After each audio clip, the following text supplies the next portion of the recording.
ठीक है।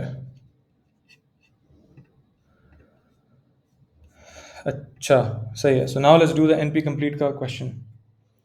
अच्छा, firstly let's get down the theory first कि एनपी कंप्लीटनेस होती क्या है।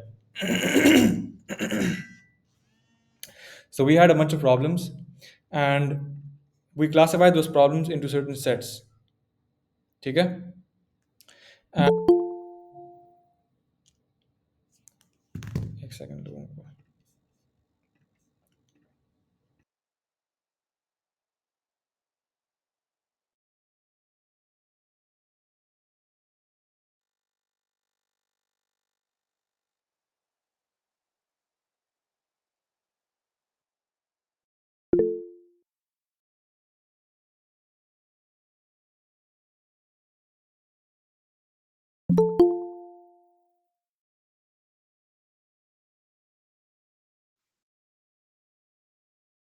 सॉरी, सही है।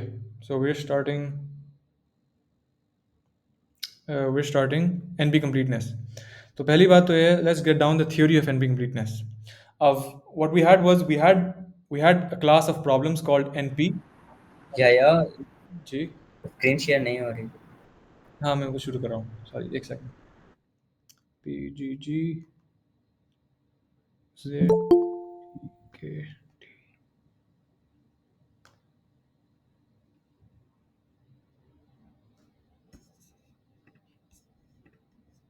सही है।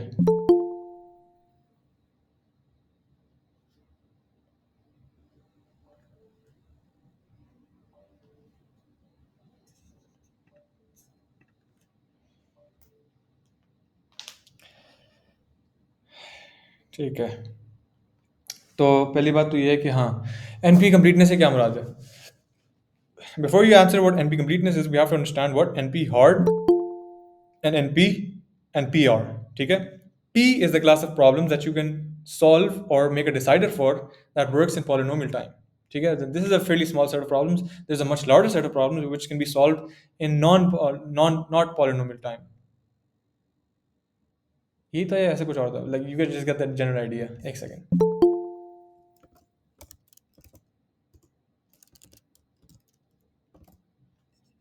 The class of NP.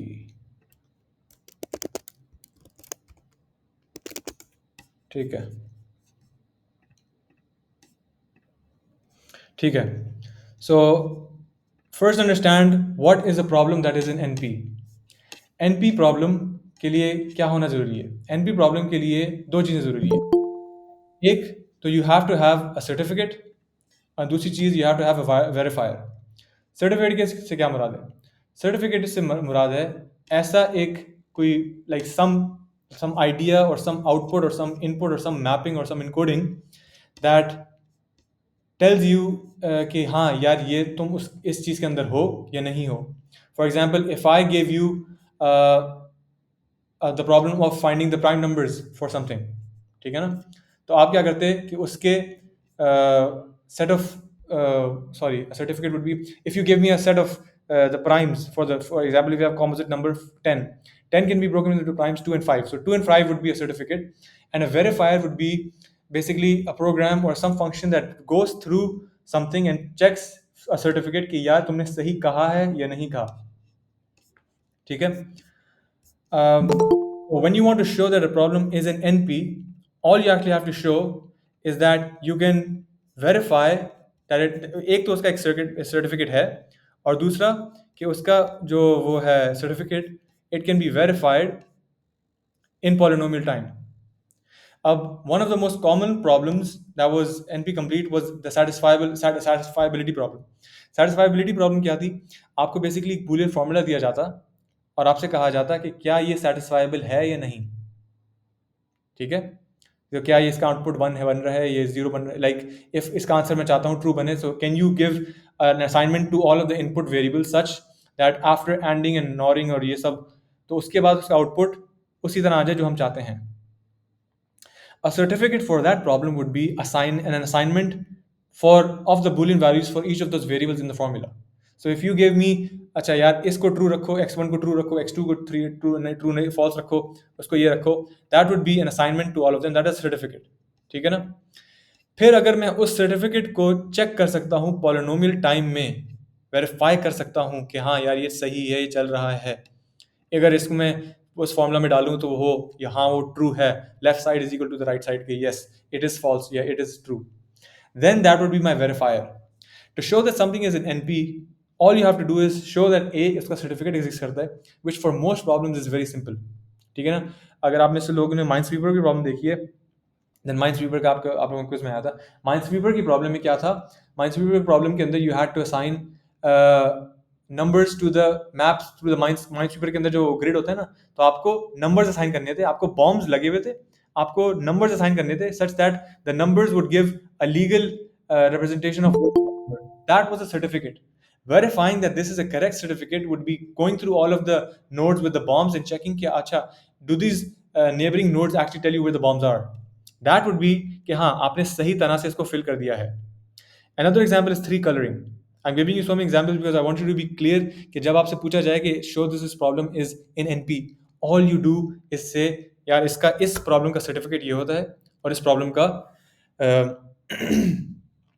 NP polynomial time verifier ये है, ठीक है? तो हमारे थ्री कलरिंग की प्रॉब्लम क्या होती है? थ्री कलरिंग की problem is let's say you had a graph, ठीक है? हमारे पास कोई ग्राफ था, किसी तरह कोई एजेस कनेक्टेड हैं, कोई नहीं कनेक्टेड है, ठीक है? दिस इज योर ग्राफ, ये क्यों गायब हो रहा है? ठीक है, दिस इज योर ग्राफ. आपसे मैं पूछ रहा हूँ कि can you give a colour to each vertex, each vertex को आपको एक कलर रंग देना है such that there only three colours R G B, समझ लीजिए रेड ग्रीन ब्लू, और आपसे कह रहे हैं कि can you assign the colours to these vertices in such a way that using only three colours no two vertices that share an edge have the same colour. तो इसको are मैंने दिया, इसको जी दिया, इसको मैं आर नहीं दे सकता, ना ही मैं इसको जी दे सकता हूं because this guy is an R node and a G node, ठीक है? So the three colour satisfiability का प्रॉब्लम क्या है? You have a graph and you have vertices and you have edges. That's the input. And we are asking you, can you three color it? Yes or no में answer जवाब दे रहे हैं आप. Can you three color this graph? If you said हाँ इसको colour कर सकता हूँ मैं, तो फिर मैं आपसे मांगता एक सर्टिफिकेट दो. सर्टिफिकेट क्या देते आप हर वर्टेक्स के लिए एक मैपिंग देते एक कलर पे कि यार मैं इसको ये रंग भर रहा हूँ, मैं उसको ये रंग भर रहा हूँ, मैं इसको ये रंग भर रहा हूँ. फिर मेरा काम होता वेरीफाई करना, क्या मैं इसको पॉलिनोमियल टाइम में वेरीफाई कर सकता हूँ कि ये देखो is this a valid three colouring. अगर आपने जो मेरे सर्टिफिकेट पकड़ाया उसके अंदर यहाँ पे भी आर था, उसके अंदर यहाँ पे भी आर था, तो फिर मैं वेरीफायर का काम होता कि इसको कहते हैं नहीं तुमने गलत दिया है. वेरीफायर का काम ये नहीं है कि वो कलरिंग निकाल ले. वेरीफायर का काम है कि अगर तुम मुझे सर्टिफिकेट दो, मैं तुम्हें बताऊंगा कि तुमने गलत काम किया है, सही काम किया है. दैट्स ऑल इट डज, ठीक है? So now we understand what the difference between a verifier and a certificate is. Does anyone have any confusion in what an NP problem is? Because if you don't understand what an NP problem is, there's no point in learning what an NP complete problem is or what an NP hard problem is. You have to be perfectly clear that you know what an NP problem is.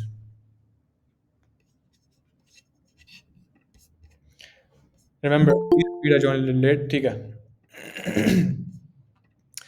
So far, all we've said is we've defined what an NP problem is.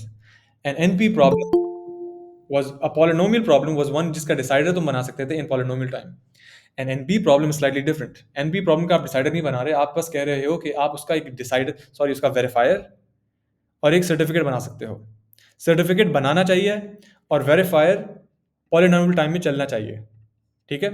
Certificate क्या होता है? A certificate is basically an input और an output that you give कि यार मैं इस problem को अगर सॉल्व कर रहा हूँ, जैसे मैंने अभी एग्जांपल दिया कि our example of three colouring basically takes a graph. You have a graph, this is our problem, you have a graph, और आपसे पूछा जा रहा है can you colour this graph in three colours such that no vertices that share an edge share a color. So red cannot be connected to another red, green cannot be connected to another green, say blue cannot be with another blue अगर यहाँ पे edge होता. That's what the three coloring problem is. If you say, so the three coloring problem asks you, given a graph, is this graph three colorable? ठीक है? And you answer in yes or no. But your answer in yes or no should also come with a certificate that I can verify. then my problem would be in NP. If I have a certificate for my answer, अब देखो हमारा answer certificate नहीं था, मेरा answer हाँ या ना था, लेकिन मेरी प्रॉब्लम के लिए एक सर्टिफिकेट एग्जिस्ट करता है जिसको मैं वेरीफाई करूंगा तो मैं बता सकता हूं कि आपने जो जवाब दिया है वो सही है या गलत। अब इस प्रॉब्लम का जवाब होता है यस और नो, लेकिन इसका सर्टिफिकेट होता है एक ग्राफ के लिए एक असाइनमेंट। आर यहाँ पे लगाया है, जी लगाया है, बी लगाया है, ज़रूरी नहीं है वो असाइनमेंट अच्छी हो या मतलब परफेक्ट हो, लाइक करेक्ट हो, लेकिन it there has to be some idea of a certificate. Some problems don't have this idea. Specify, बिल्कुल Siddique, specifying input and outputs would be certificate. You actually don't need to specify the output. You just need to specify the solution that you gave me. अगर अगर मैंने आपसे पूछा कि यार ये graph three colourable है या नहीं, और आपने मुझे कहा हाँ, तो मैं आपसे पूछूंगा क्या आपके पास एक सर्टिफिकेट है। NP problems always have a certificate that can come along with your answer, कि मैं आपसे पूछ सकता हूँ कि यार मुझे इसका सर्टिफिकेट भी दो। Also solvent MTMs are NP. I think Hashir हाँ, मेरे ख्याल से, don't take my word for it, open the book and check yourself, लेकिन I think if a Turing machine can find the answer in a non-polynomial time, ठीक है Adil, I'll go over it again. A certificate, Adil, is basically a proof of an answer, ठीक है ना? So Adil, I'm asking you, I give you a graph and I ask you, can you three color this graph? And you say yes. So first, I want you all to be very clear on what a three coloring is. A legal three coloring for a graph is an assignment of a color to each node such that no two nodes should have the same color if they are connected by an edge. So R cannot be connected to R, red cannot be connected to a red can be connected to green or blue. लेकिन अगर यहाँ पे green था तो मैं यहाँ पे green नहीं डाल सकता. So we all understand that very fairly simple problem what a three coloring is. The three coloring problem takes as input a graph and outputs yes or no. That is basically asking you कि क्या ये graph three colourable है भी या नहीं है, क्या इसकी एग्जिस्ट भी करती है या नहीं करती। मैं आपसे ये नहीं पूछ रहा लगाओ या ना लगाओ, मैं आपसे पूछ रहा हूँ क्या ये इस पर लगाई जा सकती है या नहीं। अगर आपने कहा ना तो उसका सर्टिफिकेट, तो let's forget the certificate for that, but if you said yes then you would have a certificate for this that would be an assignment of the colors that you had in mind. तो मैं आपसे कहता यार अगर तुम कह रहे हो हाँ इसका उसकी असाइनमेंट नहीं है, तो फिर मैं आपसे पूछता कि यार हर जगह रंग भरो, और आप मुझे हर वर्टेक्स को रंग भरते, और फिर मेरा काम होता चेक करना कि आपकी जो सोल्यूशन है क्या ये सही है या नहीं। तो फिर मैं हर एज को विजिट करता, मैं हर एज के हर नेबर से पूछता कि यार तुम्हारे वर्टेक्स की वैल्यू क्या तुम्हारी जितनी ही है, like is your neighbours colour the same as you, and how much time would that take. Well, all I have to do is I have to go through the list of edges. I have to ask each edge, is the every edge is of the form UV, right? U connected to V. Let's say there's 10 edges. ठीक है ना? I will go through all of the 10 edges and ask each of them, is your color the same? That's my verifier, and this runs in polynomial time. So that means I can verify three color in polynomial time. ठीक है? So that means three coloring is in NP.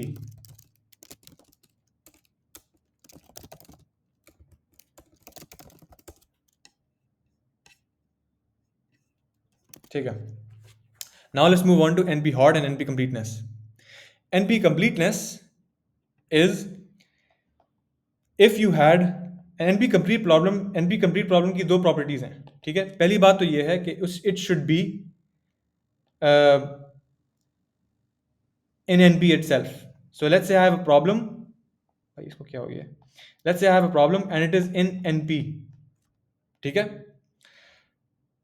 If that problem is also reducible from every problem, so if I take any other problem that is in NP, I can reduce P prime या कोई भी problem लू NP के अंदर, उसको मैं reduce कर सकता हूं P पर, ट्यूरिंग रिड्यूस कर सकता हूं P पर।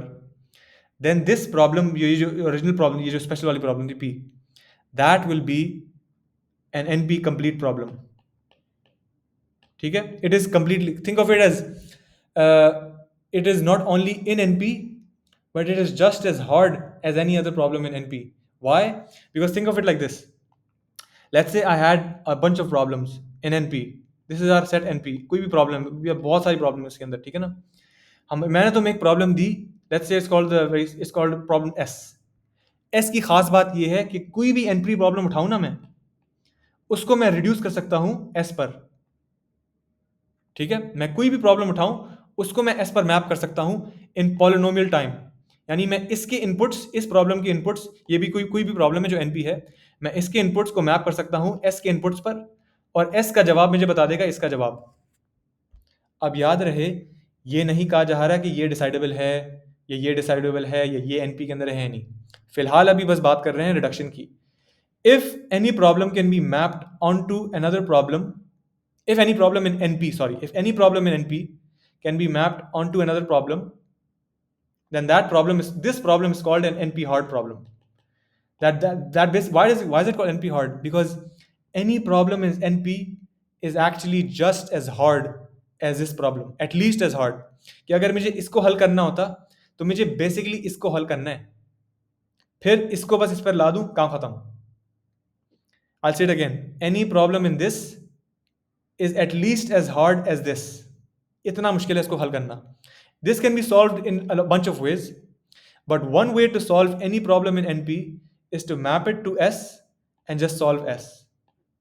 I'm not saying I can solve S, but I'm saying that every problem in NP, at least is harsh Ilyas, at least is easy. You can say at least is easy.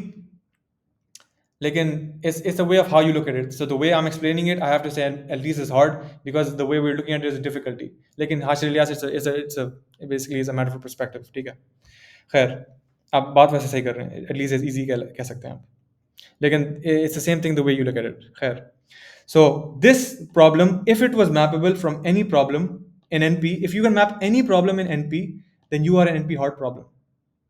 Showing NP hardness, so think about it. If I gave you a problem and मैं तुमसे कहता यार इसको दिखाओ NP hard है, तो ये अच्छा खासा मुश्किल काम है। क्यों? क्योंकि आपको दिखाना है कि यार ये वाली प्रॉब्लम को मैं मैप कर सकता हूँ, इसको भी मैप कर सकता हूँ। हमने तो देखा है एक प्रॉब्लम को मैप करना भी किसी प्रॉब्लम पे अच्छा खासा मुश्किल काम है। So showing that everything is mappable to this would be very hard, है ना।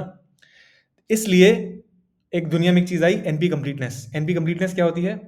NP completeness is a problem that is itself in NP, खुद के अंदर NP के अंदर भी है, लेकिन all of the problems can map onto it. So this problem, ये वाली जो प्रॉब्लम है, भाई गायब कहाँ हो गई है? ये वाली जो प्रॉब्लम है, इसके बारे में सोचें। ये NP हार्ड तो है, ये NP हार्ड तो है, क्योंकि हर प्रॉब्लम को मैं इसको बना सकता हूं। I can map every problems inputs to this problem, so this problem is definitely NP hard, ठीक है, that part is clear. But this problem also happens to be inside NP। अब why is this helpful? I'll tell you why this is helpful. If I gave you another problem Q, let's call it Q, और मैं आपसे कहता यार prove to me that this problem is NP hard. Sorry, prove to me that ये वाली जो problem है, this is NP hard. अब आपका काम, नॉर्मली आपका काम होता है कि दिखाना कि हर प्रॉब्लम को इसको ये बना सकते हो, कि हर प्रॉब्लम को उठाओ, इसको इस पे मैप करो, and that you would show that every problem is polynomial time reducible to this problem if you had to show that this was NP hard. But अब आपका काम आसान हो गया है, अब आपको सिर्फ इस प्रॉब्लम को मैप करना है इस पर। क्यों? क्योंकि आपको पता है इसमें जितनी भी प्रॉब्लम्स हैं वो इस पे मैप होंगी, फिर इसको मैप कर दोगे इस पे, तो you have effectively shown that any problem in this set can actually be mapped onto this. So to show that Q is NP hard, to show this guy as NP hard, I just have to map this problem, ये जो गुबड़ा सा बनाया हुआ है मैंने, इसको हम क्या ले लेते हैं K. I just have to map this problem to Q, and this is why our proofs work. This is why every time you have to show that something is NP hard, all you do is you reduce it from an NP complete problem. Even though an NP hard definition, by definition, what does NP hard mean? By definition, every problem in NP should be mappable to Q. If you had to actually show that something was NP hard, you would have to map everything to Q. लेकिन आपको वो नहीं करना पड़ा, क्योंकि आपको पता है कि every problem could actually be mapped to K which is an NP complete problem. NP complete का क्या मतलब है? NP complete का मतलब तुम NP hard हो और तुम NP के अंदर भी हो. NP hard का मतलब क्या है कि हर प्रॉब्लम NP के अंदर तुम्हें बनाई जा सकती है. I can reduce every problem in polynomial time to you. So I know you are NP hard. If I also happen to be inside this set, then I am NP complete. अब आप लोग समझे कि NP complete और NP hard का फर्क क्या है? And that is why whenever the test asks you, show something as NP hard. Can you please repeat this part? We have to reduce a problem to the known problem or non-problem to our. Okay, so I have one question. So, Jesse, we have the graph coloring problem or the SAT problem. Those problems are NP hard, right? I think I think the three coloring graph problem is NP complete. Let me see. I think NP is वो NP complete है. Let me see एक second. Sorry.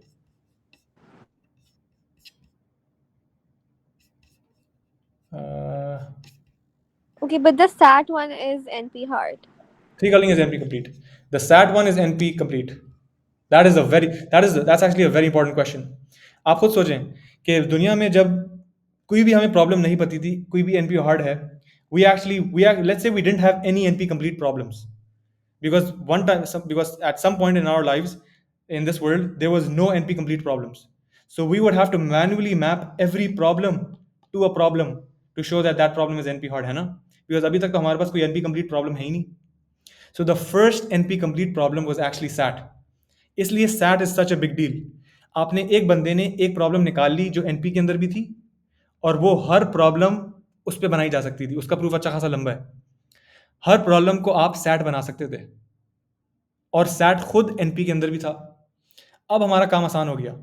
Now whenever you want to find an NP hard or NP complete problem, all we have to do is take your problem that you want to prove.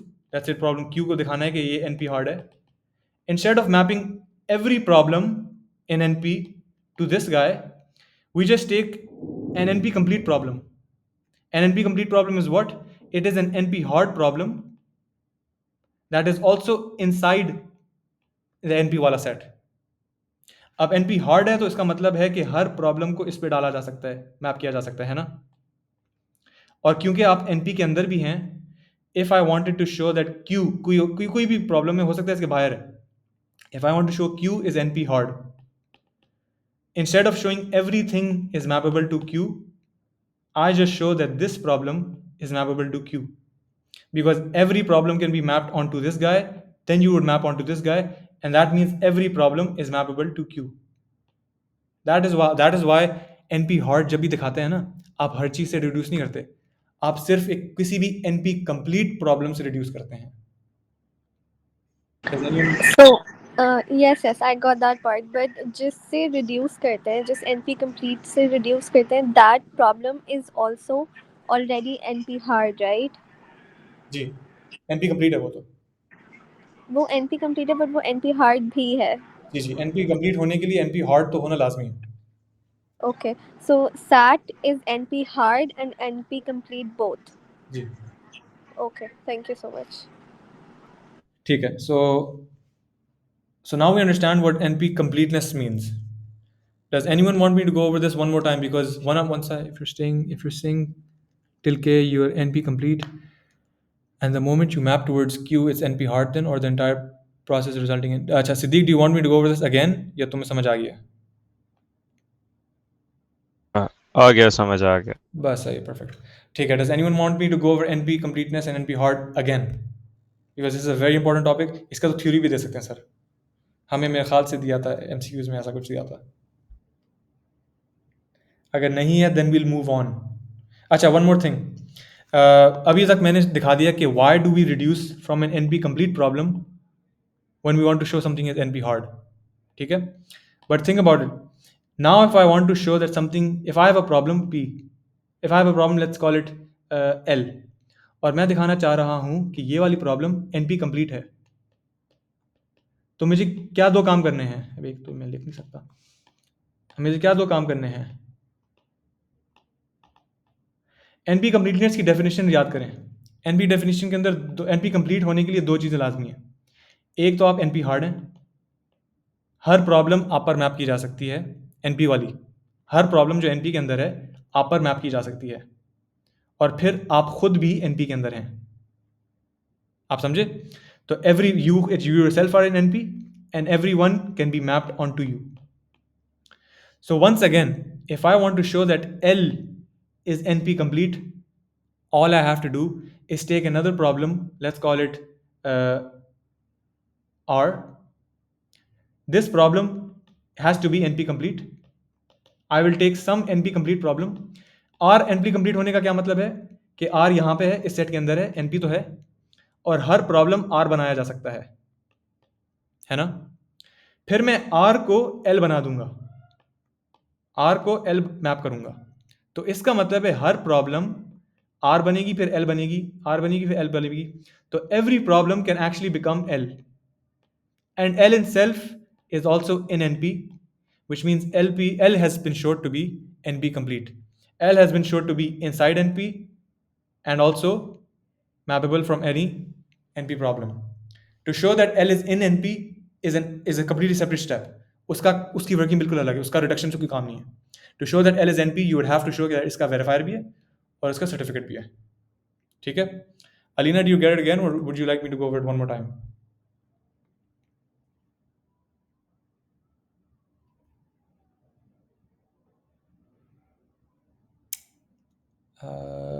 Got it. ठीक है, सही है. So does everyone get NP hardness and NP completeness, and why we are reducing from NP complete problems to show that other problems are NP hard or NP complete? सबको समझ आ रहा है? ठीक है, perfect. So now let's look at the NP complete problem we're looking at. NP completeness end में इसलिए छोड़ा है because NP completeness is technically, in a way, it's technically the toughest topic that we're going to do today. अरे ये वाला नहीं. एक second, I will send it to me. एक second.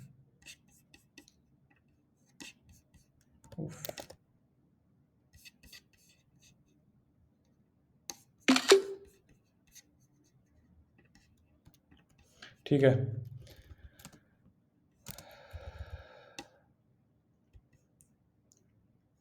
So okay, before I start, जितनी देर मैं भेज रहा हूँ उसको, is everyone clear on what the 3 coloring problem is?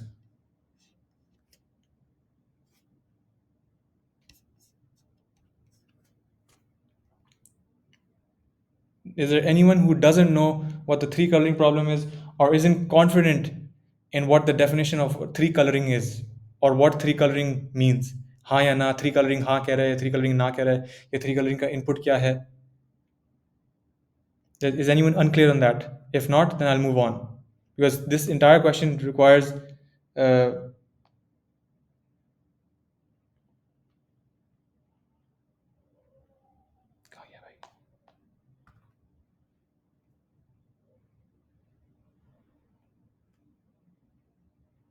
ठीक है. So this is we'll be solving. ठीक है. So first let's look at our problem. ठीक है. Now पहली बात देखकर घबराना नहीं है, थोड़ा सा बड़ा लग रहा है ये, लेकिन इसकी अगर आप प्रूफ देखेंगे ना, इट्स वेरी वेरी सिंपल. ठीक है ना. Let's look at the problem first. Before you guys read, I'll tell you what the eventual goal is. We have to reduce. So this is a simplifying of the problem. We have to reduce 3 coloring to deck 2. हमें बस ये करना है. ठीक है. पहली बात, हम काम क्या करने वाले हैं आपको ये बता रहा हूँ, क्यों कर रहे हैं. First let's look at what deck 2 is. और एक्चुअली नहीं, let's go backwards. पूरे देखें सवाल क्या पूछ रहा है. Show that deck 2 is NP hard.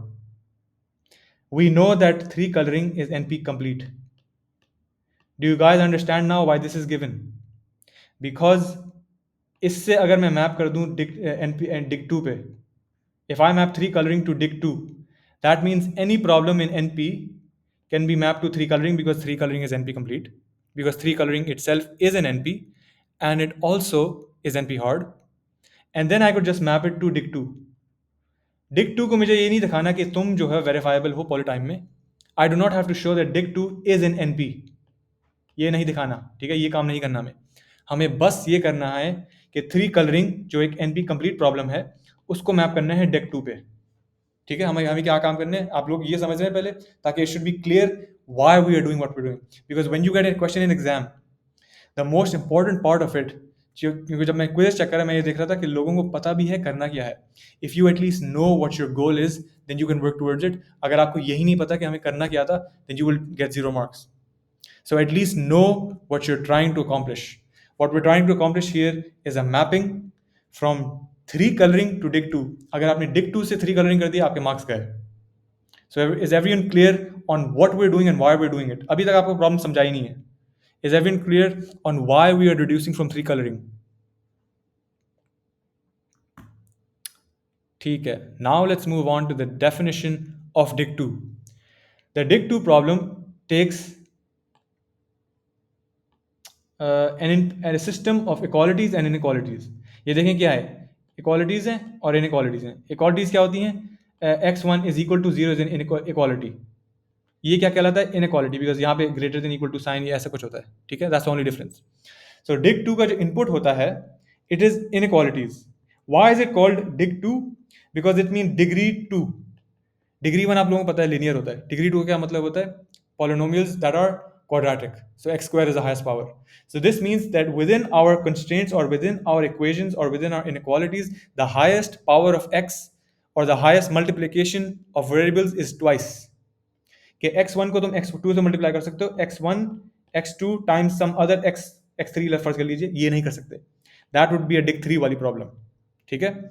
So does everyone understand what dig 2 means? All dig 2 is you have a bunch of equalities and inequalities and you are allowed to add variables and multiply at most 2. कि degree 2 है आपके ज़्यादा equations की कि 2 variables multiply हो रहे हैं, उससे ज़्यादा नहीं. Does everyone understand the input of a dig 2 problem? अभी तक मैंने आउटपुट नहीं बताया.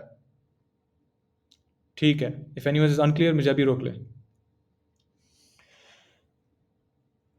All right. So now we're going to look at what a dig 2 problem is asking you. आपको इक्वेशंस दे दी गई हैं x1 करके, x1 ये आपको look at each value. What is this? It's a constraint.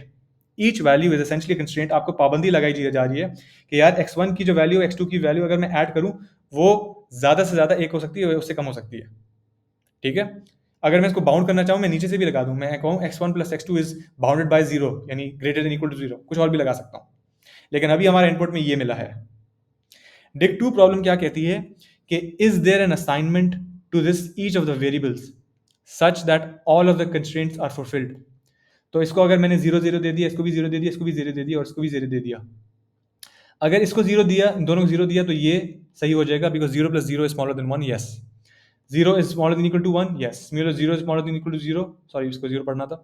So if I give all of these guys zeros then these would be constraint satisfied हो जाती है constraints. But this constraint would not be satisfied. 4 times 0 times 0 would not be greater than equal to 1. So that is one wrong assignment. All the degree 2 problem is asking you is there any legal assignment? क्या कोई numbers हैं जिसको मैं assign करूं कि ये बन जाएं? अब actually इसमें है. If you said one half लगाओ ना तो ये satisfy हो जाता है. लेकिन फर्ज कर लीजिए हमारे पास एक constraint होती है x1 is greater than equal to 0 and x1 is smaller than 0.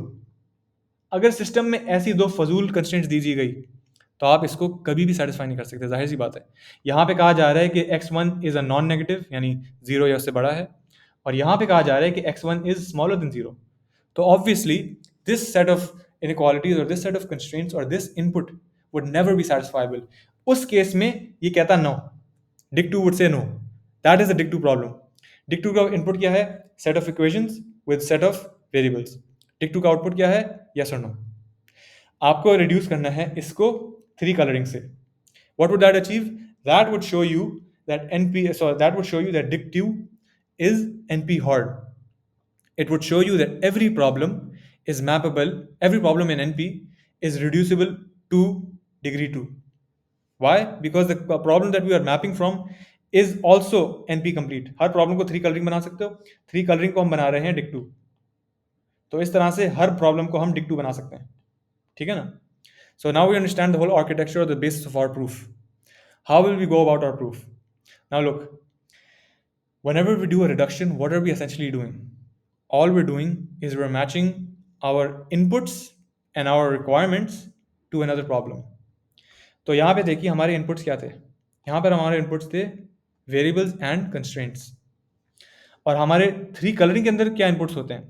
3 coloring का input होता है ग्राफ जिसके अंदर कुछ vertices होते हैं और edges होते हैं. सो 3 कलरिंग का हर वक्त input will just be a graph. We would like to reduce this to a Dict 2 problem which takes variables and constraints. This represents our variables and this represents our constraints. Technically, I would just say constraints क्योंकि constraints के अंदर आपको पता चल जाएगा आपके variables क्या हैं. लेकिन for simplicity, let's keep it simple. हमें मैप करना है हमारी ग्राफ प्रॉब्लम को टू अ Dict 2 प्रॉब्लम. अब ग्राफ प्रॉब्लम के अंदर क्या होगा? हमारा कोई ग्राफ होगा जिसके अंदर कोई वर्टिसेस होंगी ऐसे ऐसे, ठीक है, लिंक्ड होंगी, और आपसे पूछा जा रहा होगा कि यार can I colour this graph with 3 colours. हमारा इनपुट क्या था? ये. और हमारा रिक्वायरमेंट क्या है? ये. Is this graph 3 colourable? We have to map both of these elements on to our problem of what? Dict 2. Dict 2 के अंदर भी यही होता है. इनपुट होता है. Input is basically think of this entire thing as your input, and these are your requirements. Your variables are the things that you're working with, and your requirements are these. So there's a fairly straightforward connection between these two problems. Both of them have a set of inputs, and both of them have a set of requirements. इसके अंदर requirement change होती रहती है. इसके अंदर requirement Fairlie simple है, 3 colour है. तो हमारी रिक्वायरमेंट क्या थी? हमसे पूछा जा रहा है कि क्या इसके सारे नोड्स को मैं कलर कर सकता हूँ लीगली. तो हम क्या करेंगे? हम इसके इनपुट को हम मैप करेंगे Dict 2 की प्रॉब्लम पे. How will we do this? We will go to हमारे ग्राफ के अंदर क्या होता है? वर्टिसेस होते हैं और एजेस होते हैं. So we have to go through all our vertices and map it to something in Dict 2, and we have to go through our edges and map it to something in Dict 2. अगर मैं तेज जाऊँ मुझे बता देना, क्योंकि अब देर हो रही है. I am trying to wrap it up fast ताकि आप लोग सो जाएं. लेकिन if I go too fast तो आप बता दीजिएगा, वरना फ़ायदा नहीं होगा. ठीक है. So now we are going to go through our set of vertices. हमारे वर्टिसेस क्या हैं? They simply v1 v2 all the way till vn. ठीक है. और हमारे एजेस क्या हैं? हमारे edges are basically e1 e2, लेकिन I can represent in a more smarter way. Let's call them, there is basically a pair of vertices v1 comma let's say v7. That means there's an edge between v1 and v7. Every edge in this graph can be described as a pair, where it's a pair of vertices, and that edge is a pair between those two vertices. है ना? बस ये कहा जा रहा है. So you will go through our list of edges and our list of vertices. और आप क्या करेंगे? हम इनको बनाना चाह रहे हैं डिग्री 2 प्रॉब्लम. तो हम क्या करेंगे? हर वर्टेक्स के लिए एक वेरिएबल इंट्रोड्यूस कर लेते हैं xi. So vi will be mapped onto xi.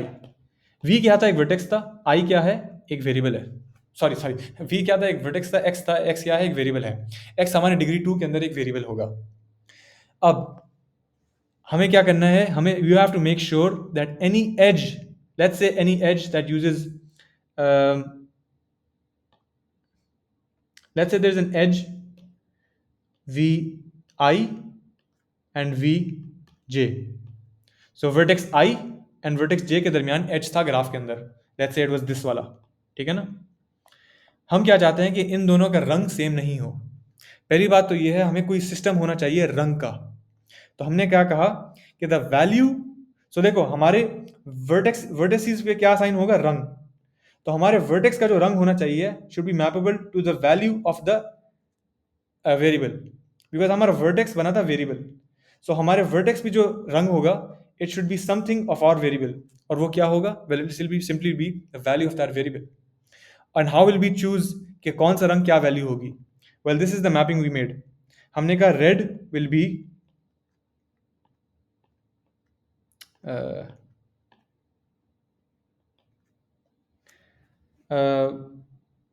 अगर उस वेरिएबल पे वैल्यू आ रही है smaller than 0, sorry greater than 0 कर लेते पहले. ग्रेटर देन 0 आ रही है तो इसका मतलब वो रेड है. अगर उस वेरिएबल की वैल्यू स्मॉलर देन 0 आ रही है तो इसका मतलब वो ग्रीन है, सॉरी ब्लू है. ठीक है. If you assign that variable, अब हमारे डिग्री 2 प्रॉब्लम के अंदर क्या करेंगे? हम हर वेरिएबल को कोई वैल्यू असाइन करेंगे. हर वैल्यू का मतलब है कोई रंग. हमने कह दिया कि अगर xi 0 से बड़ा था तो वो लाल है, इसका मतलब है तुम्हारे ग्राफ पर वो लाल था. अगर xi जो है 0 से छोटा है तो इसका मतलब हमारा जो वर्टेक्स i था वो नीला था. और अगर हमारा एक्स आई की वैल्यू असाइनमेंट के वक्त अगर वो 0 बनती तो इसका मतलब है आपने उसको रंग ग्रीन दिया हुआ है, ठीक है। For now let's just look at this and convince yourself of what we have done so far. हमने कहा हुआ है कि हमारे डिग्री ट्रू प्रॉब्लम के अंदर वेरिएबल्स होंगे for each vertex and the value that you will assign to that variable in the degree two problem will correspond to a colour that you assigned to the vertex, ठीक है। तो जो इसका रंग, जो ये नंबर इसका वैल्यू होगी वो इसका रंग होगा। Each variable will have a value that is greater than 0, smaller than 0 or equal to 0 and that value will determine कि उस ग्राफ पे उसका रंग क्या हो रहा था, ठीक है। Now think about the fact that you want to introduce that no two edges, अगर हमारे पास है एज है vi और vj के दरमियान, हम चाहते हैं इनका रंग सेम ना हो, तो उनके मैथमेटिकली उनके जो वेरिएबल्स होंगे लेट्स से xi और xj, उनका ताल्लुक क्या होगा, इनका ताल्लुक क्या होना चाहिए। पहली बात तो ये है कि अगर ये पॉजिटिव है तो ये पॉजिटिव नहीं हो सकता, है ना, क्योंकि अगर ये पॉजिटिव है इसका मतलब ये लाल है, तो ये लाल नहीं हो सकता। तो अगर ये पॉजिटिव है ये पॉजिटिव नहीं होगा, और अगर ये नेगेटिव है तो ये नेगेटिव नहीं होगा। द मोमेंट आई से positive should not be with positive and negative should not be with negative, you should be able to think of a linear you should be able to think of an arithmetic operation that maps to this exact nature. If I want two numbers that I want कि यार इन दोनों की कोई ताल्लुक, let's say I give you two numbers a और b, और मैं तुमसे कहता हूँ कि ये दोनों ना positive, both of them are not positive and both of them are not negative, like एक पॉजिटिव है एक नेगेटिव है, what is one thing that you can tell me about the numbers? Well, that thing is, if you multiplied them together, what would you get? Itban, I am reducing 3 color onto degree. So I am reducing from 3 color onto degree 2. तो मैं 3 colour के inputs को बना रहा हूँ degree 2, ठीक है। तो खैर, so right now all I did was I said कि अगर मेरा के वर्टेक्स आई था वी आई था तो उसका वेरिएबल था एक्स आई और इसका वीजे था जिसके दरमियान इसके साथ इसका एच था। मैं चाहता था कि इन दोनों के रंग सेम ना हो, तो इसका मतलब है अगर ये पॉजिटिव है तो ये पॉजिटिव ना हो, विच बेसिकली मीन्स अगर ये लाल है तो ये लाल ना हो। अगर ये नेगेटिव है तो इसका मतलब ये नीला है, तो फिर इसको नेगेटिव नहीं होना चाहिए। और अगर ये 0 है तो इसको 0 नहीं होना चाहिए, लेकिन उसको बाद में देखेंगे, ठीक है ना। फिलहाल हम सिर्फ ताल्लुक देख रहे हैं कि अगर रेड है तो रेड नहीं होना चाहिए, ब्लू है तो ब्लू नहीं होना चाहिए। तो पहली बात तो ये है कि अगर हम क्या करेंगे, हम will basically make an equation x i multiplied by x j. अब think about the value of xi and xj. If xi and xj are a legal coloring, then एक पॉजिटिव होगा एक नेगेटिव होगा, या एक नेगेटिव होगा एक positive होगा, या एक 0 होगा और दूसरा नॉन 0 होगा। These are only the legal assignments allowed. एक 0 है दूसरा पॉजिटिव या नेगेटिव है, नॉन 0 है, या एक पॉजिटिव है दूसरा नेगेटिव है। In all of the cases, if I multiply them together, the value I will get will be smaller than 0, है ना, बिकॉज इसकी वैल्यू अगर -1 हुई तो उसकी हो सकती है 2, -1 या 2 हो सकता है, -1 और नेगेटिव वाला अलाउड नहीं है। अगर वो नेगेटिव होगा और वो नेगेटिव होगा तो इसका प्रोडक्ट का आंसर पॉजिटिव होगा, that's why that's not allowed. मैंने कहा भाई उन दोनों का प्रोडक्ट 0 से तो कम ही होना चाहिए। Since they have opposite science, when you multiply them you will always get a negative number, so I said 0 से तो कम हो। लेकिन ये भी हो सकता है कि एक नंबर नॉन नेगेटिव है, एक नंबर 0 है और दूसरा नॉन 0 है, तो फिर उस वक्त जो है इसकी वैल्यू 0 बन जाएगी। लेकिन इस कंस्ट्रेंट का एक मसला है, can you tell me what this is violating? This will still not deal with one colour assignment. तो कौन सी कलर असाइनमेंट है? This will still green, exactly. If I had green and green, x i भी green था x जे भी green था, तो उसका मल्टीप्लीकेशन क्या बनती? 0। लेकिन मैं तो 0 अलाउ कर रहा हूं, and I had to allow 0 because x i अगर पॉजिटिव या नेगेटिव होता और दूसरा 0 होता तब आंसर तो 0 ही आता ना, that would be a legal colouring. तो लेकिन this constraint alone is not enough, ये काफ़ी नहीं है, मजीद कुछ डालने की जरूरत है। आई वॉन्ट कि अगर दोनों 0 हों तो इसकी वैल्यू कुछ और हो। मुझे एक चीज़ बताएं कि अगर दो नंबर्स दोनों 0 होते हैं तो उसकी वैल्यू क्या होती है एडिशन की? पॉजिटिव। अगर दो नंबर्स ऑपोजिट हों, एक जीरो और दूसरा ऑपोजिट हो, तो उसकी एडिशन की क्या वैल्यू होगी? Non zero. Obviously we will have a scalar value because one is zero and the other is non zero. लेकिन if I simply did x i plus x j is not equal to zero, यानी मैं कर देता not equal to, तो बहुत आराम से आप कर सकते हैं ना सिस्टम में कि ग्रेटर देन जीरो और स्मॉलर देन जीरो, दो इक्वेशन बना देते. लेकिन that wouldn't be enough, right? If I just said that x i plus J is greater than zero and smaller than zero, sorry, अगर मैं ये कहता, अगर मैं ये दोनों चीज बना देता, सॉरी मैंने लिखा हुआ नहीं है, but you get the idea, then that still wouldn't be enough because what I could do is I could make -3 यहाँ पे और +3 यहाँ पे, और ये कंस्ट्रेंट सेटिस्फाई नहीं हो रही होती है ना, क्योंकि ये तो जीरो है. सॉरी, उल्टा बोल रहा हूँ. -3 और -3 करता, हाँ. ओ खैर, I don't know why this doesn't work, लेकिन I'll show you the formula. खैर, the constraint you would want to write here is actually xi square plus xj square is greater than equal to 0. ठीक है? Now tell me why this works. This works because not greater than equal to 0, greater than 0. यहाँ पर कौन सी value वो नहीं हो रही थी? यहाँ पर सिर्फ 0 की वैल्यू चेक नहीं हो रही थी. So we needed to make a linear, we needed to make a constraint that took care of the fact कि यार अगर ये 0 हो तो वो वाली constraint allow नहीं करेगी, because this dot handle the green वाला case. So we made another equation, xi square plus xj square is greater than 0. ठीक है? So now whenever you have a value, you'll square it, it'll become a positive number, and then you will add it, then you will compare it to 0. अगर उन दोनों को square किया जाए और फिर देखा जाए इज इट ग्रेटर देन 0, तो फिर ये वाली हर वक्त सेटिस्फाई हो जाएगी. लेकिन अगर तुम 0 हो तब ये सेटिस्फाई नहीं होगी. So the only case that this is eliminating is if you are both green, if you are both 0, and that's it. That is the end of our proof. All we've done now is you've mapped every input to a constraint. And now let's go over our proof again. हमें क्या करना था? We had to show that this degree 2 is NP hard. हमने क्या किया? हमने 3 colouring की problem ली. हमने कहा हमें इसको रिड्यूस करना है डिग्री 2 पे. हमारा 3 कलरिंग की प्रॉब्लम का इनपुट क्या था? इट वाज अ ग्राफ, और इट वुड आस्क यू कि क्या इसको 3 कलर किया जा सकता है नहीं. हमें इसका मैपिंग बनानी है using degree 2. Basically we need an answer for this using a decider for degree 2. ठीक है? If I had the decider for 2, क्या मैं इसको सॉल्व कर लूँ? तो मैंने कहा पहली चीज़ तो हमें करनी पड़ेगी, इसको रिड्यूस करना पड़ेगा. हमारे इनपुट्स क्या होते हैं? वर्टिसेस होते हैं और एजेस होते हैं, और हमसे कहा जा रहा होता है कि उनके कलर अलग अलग होने चाहिए. No edges should share colour. हमने कहा कि हर वर्टेक्स इन द ग्राफ को एक वेरिएबल बना दो हमारे डिग्री 2 वाले सिस्टम के अंदर. We are making a degree 2 system, right? That's our input. So we said map your input of graph to input of variables. मैंने हर वेरिएबल हर वर्टेक्स आई के लिए एक इंट्रोड्यूस कर दिया वेरिएबल एक्स आई. फिर मैंने कहा कि अगर एक्स आई 0 है, इसका मतलब है वर्टेक्स पे, वो ग्राफ पे वो लाल था. ठीक है?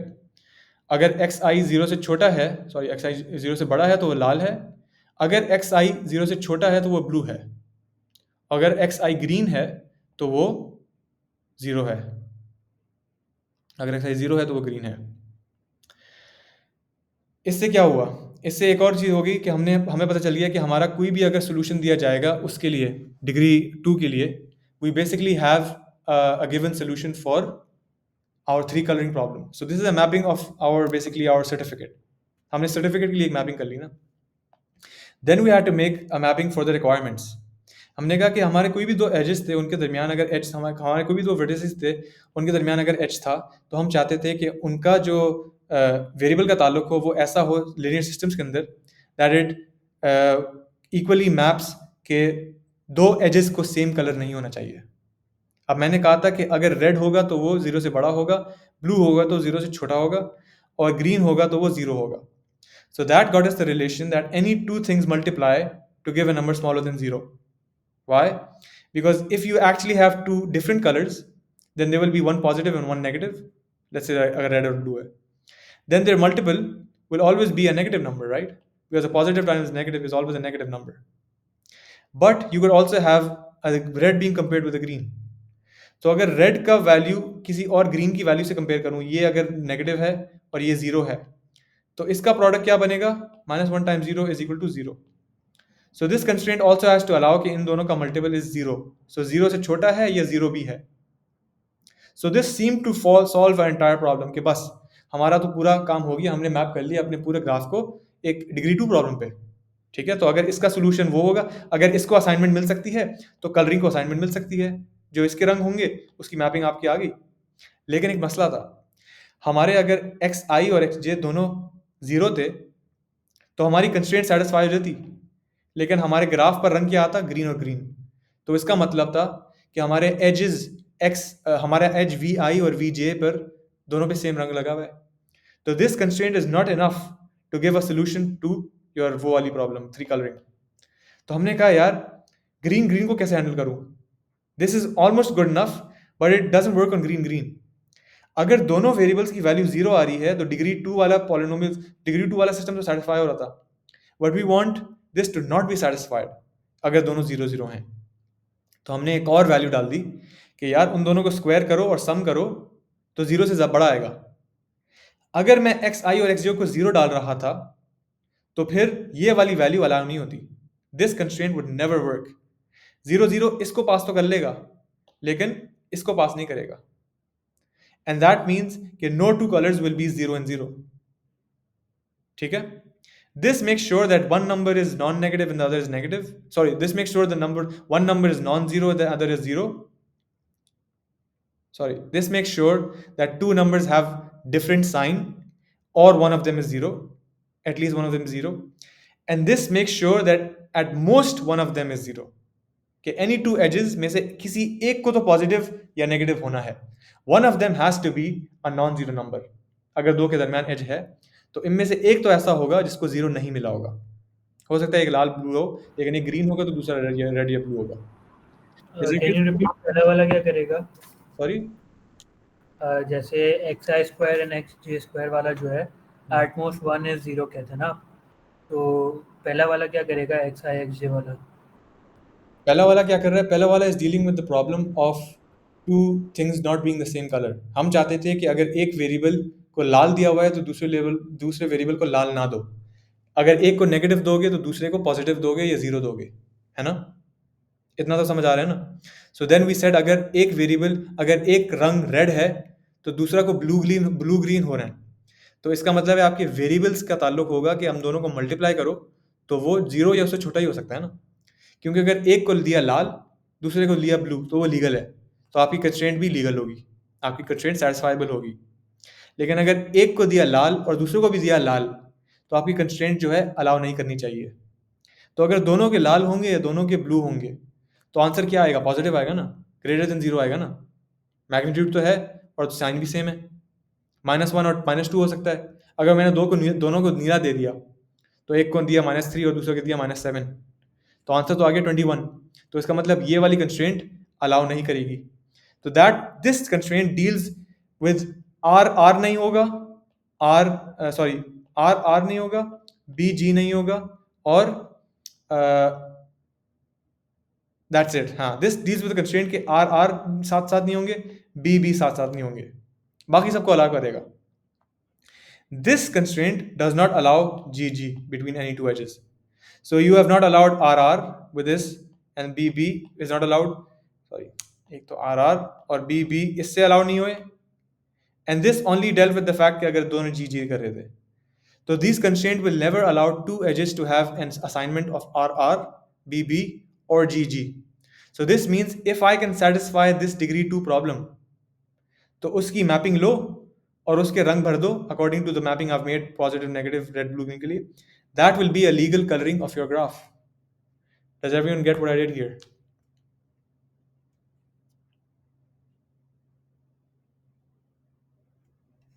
किसी का कोई सवाल है?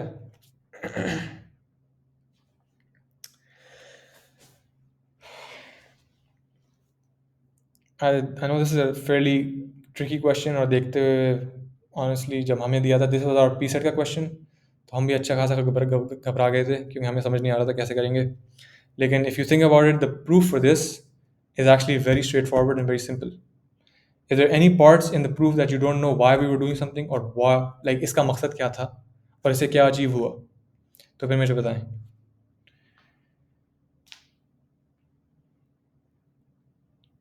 ठीक है, then I think we're done for today.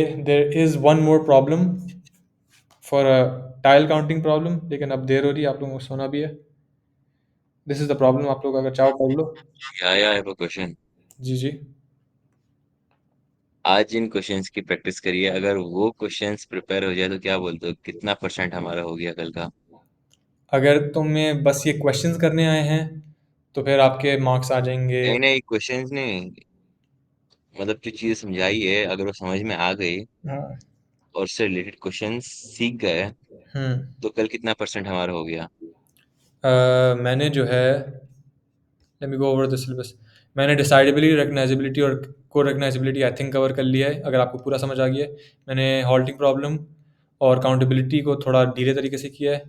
फिर मैंने रिडक्शंस को भी टच किया है, and then I showed you NP completeness, NP hardness and that stuff. The only thing that I didn't touch is the, हाँ बेसिकली पोस्ट मिड सब कर लिया मैंने एक्सेप्ट कम्प्लेक्सिटी। और डेप्थ में नहीं किया हर चीज़, लेकिन हर चीज़ को आई थिंक थोड़ा थोड़ा टच किया है। कम्प्लेक्सिटी मैंने नहीं किया, टाइम कम्प्लेक्सिटी, वो जो अगर आप लोगों ने O of n और O of n स्क्वायर अगर ऐसी कुछ चीज़ें पढ़ी हैं तो वो मैंने पढ़ी नहीं है टोआ में, तो वो मैं आई थिंक पढ़ा भी नहीं सकता इतना अच्छा। तो अगर वो उसकी बात कर रहे हैं तो वो नहीं किया है। बकिया हिस्सा post mid everything I think I touched, अगर नहीं किया तो मुझे प्लीज़ बता दें। Hashir Ilyas, L3 coloring is NP complete. That is the basis of the whole proof. You have to be NP complete, whether this proof would make no sense. So yes, 3 coloring has to be NP complete for this to work.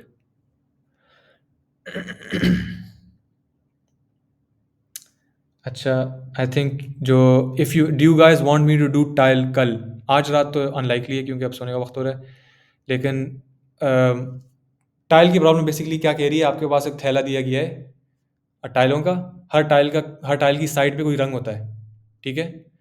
फिर आपको मैं एक दूंगा n/n का plot और आपसे कहूँगा हर जगह पे आप एक टाइल लगा दो इस तरह कि no two tiles should have the different colour side, कि दो कोई भी टाइल्स जो साथ साथ हैं उनके साइड का जो कलर होगा वो सेम होना चाहिए। You have a finite number of tiles but you can reuse the tiles, ठीक है। If I had a set of tiles and I had an n/n plot, is this set of tiles such that I can always fill an n/n square, कितना भी बड़ा हो n/n का plot, can I always fill the plot in a legal fashion? That's what the question is asking. और ये भी थोड़ा डरावना लगता है क्वेश्चन, लेकिन इसका अगर आप प्रूफ देखें it's like mind numbingly simple, it's very easy. Can you just prove it and record it, send that, we'll look it up in the morning. Sure Saklan, लेकिन I'll have to do that obviously tomorrow क्योंकि अब मैं थोड़ा सा क्यों सुबह करूँगा इंशाल्लाह।